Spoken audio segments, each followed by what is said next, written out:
하나님의 은혜와 건강이 함께 하시기를 기원합니다. 오늘부터 아모스서를 묵상하게 됩니다. 이 아모스서는 우리가 앞서 보았던 호세아 선지자와 비슷한 시대에 선지 활동을 했던 사람입니다. 이 북이스라엘이 가장 강성했던 시기가 여로보암 2세 때인데 그때를 배경으로 삼고 있습니다.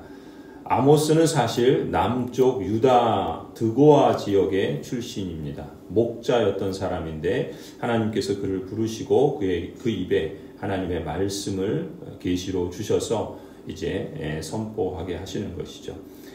드고아 남유다 출신이지만 사실 그가 활동했던 지역은 북이스라엘 지역에서 선지자 활동을 합니다. 오늘 우리가 읽은 본문에서는 1장에서 2장 3절까지 이스라엘의 동서남북 주변에 있는 이방 도시국가들에 대해서 하나님께서 심판하시겠다라는 말씀을 선포하고 있는 것입니다. 우리가 구약 일독학교에서도 배운 것처럼 이 이스라엘 주변에는 여러 도시 이방 국가들이 있습니다. 북쪽으로는 가장 강력한 시리아 다마스쿠스가 그 수도이죠. 그리고 서쪽으로는 두로와 가자, 지금 가자 지구 팔레스타인 그 지구죠. 두로와 가사라고 하는 블레셋이 팔레스타인이에요. 그러한 지역 그 도시 국가들이 있고 남쪽으로는 이제 사해 남쪽에 그 요단강 건너서 에돔이 있고 또 동쪽으로는 암몬과 모압이 위치하고 있습니다. 이렇게 동서남북 사방으로 도시국가 이방 나라들이 있는데 하나님께서는 이스라엘의 지역신이 아니에요. 보통 그 당시에는 지역마다 그들이 섬기는 신들이 있었는데 그들이 생각하는 것처럼 여호와 하나님은 이스라엘의 한 국한된 지역만 통치하는 분이 아니라 모든 나라와 모든 열방과 모든 피조물을 통치하시는 그러한 하나님이신 것이죠. 그런 점에서 하나님은 지금 이 이방 국가들의 죄악에 대해서도 심판하신다라는 것을 이 아모스 선지자를 통해서 먼저 선포하게 하십니다. 오늘 본문에 읽은 것처럼 서너 가지 죄로 인해서 내가 용서하지 않겠다 하시며 심판하시는 표현이 여러 구절에 나오고 있죠. 3절부터 3번, 4번 거듭해서 말씀하고 있습니다. 서너 가지 죄에 대해서 용서하지 않겠다는 것은 그러면 그들이 3-4가지 죄를 범했는가 그런 뜻이 아니라 거듭 죄를 지었다는 것입니다. 쌓이고 쌓여서 고질적인 죄를 짓는지도 모를 정도로 죄를 짓고 있는 것을 이렇게 표현한 것입니다. 그러한 도시국가들에 대해서 하나님께서 그들의 고질적인 죄를 심판하시겠다라는 선포를 아모스서가 말씀하고 있는 것이죠. 첫 번째 심판은 다마스쿠스에 대한 심판입니다. 3절에 말씀하죠. 나 주가 선고한다. 다마스쿠스가 지은 서너 가지 죄를 내가 용서하지 않겠다. 그들이 쇠돌이깨로 타작하듯이 길앗을 타작하였기 때문이다. 이 다마스쿠스는 시리아의 수도예요. 우리가 보통 아람이라고 하는 나라죠. 이 영토 확장을 위해서 이 시리아 아람 국가가 이웃 그 이스라엘의 그 지역인 길르앗을 공격해 왔습니다. 그리고 그 지역을 잔혹하게 수탈하고 착취하는 그런 일들을 일삼았던 것에 대해서 하나님께서 진노를 그들 가운데 쏟아놓으시겠다라고 말씀하시는 거예요. 그래서 이 시리아의 왕 아람 왕이 베나다시고 또 그 신하가 하사엘인데 하나님께서 우리가 엘리사 선지자를 통해서 보았던 그러한 이름들이죠. 이 아람 왕 베나닷의 궁궐을 불사르고 베나닷의 신하인 하사엘의 집에 불을 보내서 심판하시겠다라고 선포하십니다. 이 이방의 이 나라들, 특히 이 시리아의 모습을 통해서 우리가 주목할 수 있는 점은 이렇게 자기 욕심을 채우기 위해서 이웃에게 무자비하게 대하는 사람을 심판하시는 하나님의 모습을 우리에게 보여주고 있다 할 수 있어요. 6절에 보시면은 이제 가사에 대한 서쪽에 있는 가자지구, 또 가사의 블레셋 사람들을 심판하시겠다 말씀합니다. 나 주가 선고한다. 가사가 지은 서너 가지 죄를 내가 용서하지 않겠다. 그들이 사로잡은 사람들을 모두 끌어다가 에돔에 넘겨주었기 때문입니다. 이 서쪽에 있는 블레셋 중심 도시가 가사인데 그들은 유다를 침략해서 이 여호람의 가족들과 이 왕국의 재물들을 약탈하고 에돔에게 그들을 인신매매로 팔아 넘겨버립니다. 노예로 팔아 넘기죠. 그것에 대해서 하나님께서 심판하시겠다는 거예요. 그러니까 사람은 어느 누구나 존귀합니다.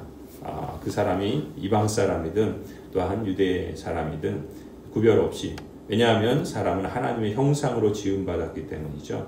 그런 점에서 모든 사람의 인권은 유린되어서는 안 되는 것이죠.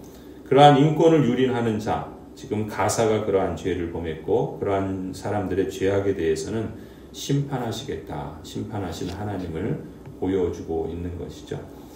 그 다음에 9절에서는 두로에 대한 심판입니다. 두로는 가사보다 조금 더 북쪽에 있는 지중해 연안에 있는 도시인데, 이 9절에 나 주가 선고한다. 두로가 지은 서너 가지 죄를 내가 용서하지 않겠다.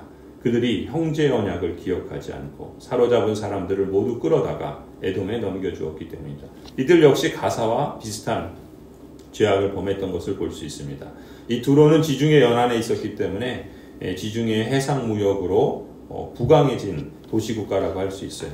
그래서 국제무역이 발달했고 또 특별히 무역에 있어서는 노예가 큰 당시에는 상품과 같은 것이었죠. 그래서 국제규모의 노예 상인들로 유명한 곳이 바로 이 두로인데, 이 두로 지역으로 은신하기 위해서 도망온 사람들, 특별히 또 이스라엘 난민들을 이 두로가 에돔 족속에게 팔아넘기는 이러한 죄악을 범한 것에 대해서 하나님께서 심판하시겠다는 것이죠. 이 두로 사람들은 이 형제 나라와 계약을 맺었지만 그 계약을 그냥 쉽게 파기해버리는 그러한 악을 범했다는 것입니다. 왜냐하면 자신의 이익을 위해서 형제 나라의 그 약속한 것까지 지키지 않고 팔아넘기는 것에 대해서, 이런 신뢰, 신이 이거보다는 자기 이익을 따라서 결정하고 행동하는 악에 대해서 하나님이 심판하시겠다는 것이죠.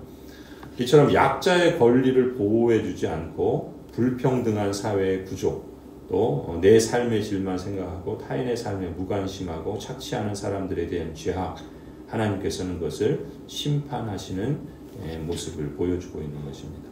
11절에 계속되죠. 이번에는 이제 요단강 건너 남쪽에 있는 에돔의 심판입니다. 11절에 나 주가 선고한다. 에돔이 지은 서너 가지 죄를 내가 용서하지 않겠다. 그들이 칼을 들고서 제 형제를 뒤쫓으며 형제 사이에 정마저 끊고서 늘 화를 내며 끊임없이 분노를 품고 있기 때문이다.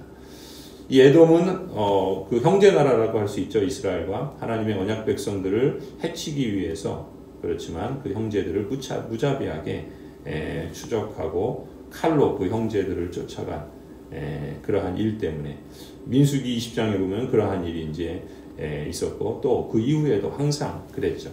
그래서 이 어떤 적들이 유다나 이스라엘을 패주시킬 때는 언제나 에돔 족속이 그 뒤를 습격해서 마치 이리 때처럼 무자비하게 이미 거의 죽게 된 사람들을 살육해서 공경에 처한 사람들을 돕기보다는 더 쑥대밭으로 만드는 그런 악한 사람들이었던 것이죠. 그러한 일에 대해서 하나님께서 심판하시겠다는 겁니다. 다른 사람에 대한 분노를 마음에 담아두면서 그걸 말이나 마음으로 더 독한 폭력을 일삼는 사람들에 대한 죄악을 심판하시는 하나님을 보여주시는 것이죠. 13절에는 암몬에 대한 심판입니다. 나 주가 선고한다. 암몬 자손이 지은 서너 가지 죄를 내가 용서하지 않겠다. 그들이 땅을 넓히려고 길르앗으로 쳐들어가서 아이벤 여인들의 배를 갈랐기 때문이다. 이 암몬의 이 성난 불길은 이 하나님의 언약 백성들에게 향했던 것이죠. 길르앗, 북이스라엘의 지역에 있는 그 요단 동쪽에 있는 지역에 쳐들어가서 심지어 아이벤 여인들의 배를 가를 정도로 잔인한 그러한 살육을 했던 것입니다. 이와 같은 행위는 그들에게서 태어난 자들뿐만 아니라 이스라엘에게서 태어난 자들뿐만 아니라 아직 태어나지도 않은 자들을 모조리 죽임으로써 이스라엘 민족을 말살하려는 그런 잔인무도한 계획으로 감행된 것이죠. 또 이 암몬은 자신들의 국경을 확장하고 길르앗 땅을 자신들이 빼앗기 위해서 이러한 악을 행했던 것입니다. 이 자기 배를 불리기 위해서 남의 것을 빼앗는 이러한 사람들의 죄악을 심판하시는 하나님의 모습을 보여주고 있죠. 끝으로 2장 1절에 보면은 모압에 대한 심판을 선고합니다. 나 주가 선고한다. 모압이 지은 서너 가지 죄를 내가 용서하지 않겠다. 그들이 에돔 왕의 뼈를 불태워서 죄로 만들었기 때문이에요. 그러니까 이들은 서로 먹고 먹이는 그러한 그야말로 정글의 모습을 보였던 것이죠. 또 모압은 또 에돔 왕을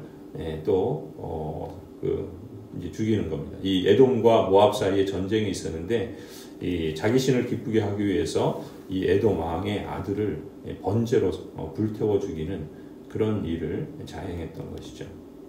나중에는 이 모압 왕이나 그의 후계자 중 한 사람이 또 에돔 왕을 쳐서 또 서로 사로잡아서 또 그것을 화형시켜서 죄를 만들어 버리는 이런 끔찍한 일들이 오고 가고 있었던 것입니다. 모압이나 에돔이나 하나님을 믿지 않는 그런 우상 숭배, 이방 종교 문화를 갖고 있기 때문에 하나님께서 기뻐하시지 않지만, 그렇다고 이렇게 모압처럼 또 암몬처럼 잔인하게 상대방을 불태워 죽이는 이러한 죄악들에 대해서도 역시 하나님께서는 심판하시는 것을 우리에게 보여주고 있습니다. 이 아모스 선지자는 이처럼 이 이스라엘 주변 국가에 대한 심판 선언으로 그 사역을 오늘 우리가 보는 것처럼 그 메시지를 보여주고 있습니다. 그런 점에서 아모스 선지자가 강조하고 있는 그 메시지는 크고 위대하신 하나님을 선포하는 겁니다.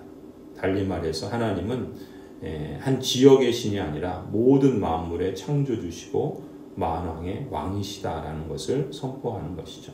하나님은 그저 교회나 교인이나 기독교 국가들만 다스리는 게 아닙니다. 하나님은 그저 종교적인 영역에만 머물러 계시는 분이 아니십니다. 모든 나라, 모든 사람, 모든 영역이 다 하나님의 통치 범위 안에 있지요. 그 통치를 벗어나는 것은 어떤 것도 어떤 사람도 심판을 면할 수 없습니다. 이러한 도시국가에 대한 하나님의 심판은 이러한 이방 사람들이 행하는 죄악들을 사실 이스라엘의 언약 백성들이 똑같이 저지른단 말이죠.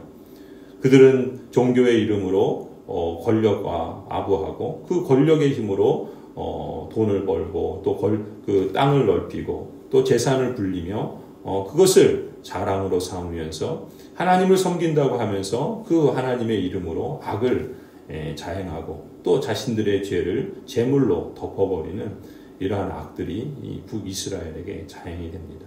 그렇다면 하나님께서 이러한 이방의 죄를 심판하신다고 한다면 그 언약 백성들의 죄에 대해서는 용인하고 그냥 눈 감고 계시겠는가? 그렇지 않다는 것이죠. 그 통치를 벗어난 것에 대해서는 어떤 사람도 어떤 민족도 심판을 면할 수 없다라는 것을 하나님께서 이 아모스 선지자를 통해서 선포하는 것이죠. 오늘도 마찬가지입니다. 우리가 하나님의 그 통치와 다스림이 모든 만물 가운데 창조주시며 왕이시며 또한 종교적 영역만이 아니라 모든 삶의 영역에서 하나님의 통치를 벗어나는 것은 없다라는 것을 우리가 기억해야 할 것입니다. 그 통치 안에 사는 사람은 누구나 참된 구원을 얻을 수 있다는 것이 또한 역설적으로 우리에게 강조하는 이 아모스 선지자가 우리에게 전하는 메시지라고 할 수 있죠. 우리가 이 아모스서를 묵상하면서 하나님의 크고 위대하심과 공의로우시고 자비로우시며 참으로 만왕의 왕이 되시는 하나님을 우리가 더욱더 알아가고 그 하나님을 경외하는 그런 신앙의 길로 나아가기를 간절히 소원합니다.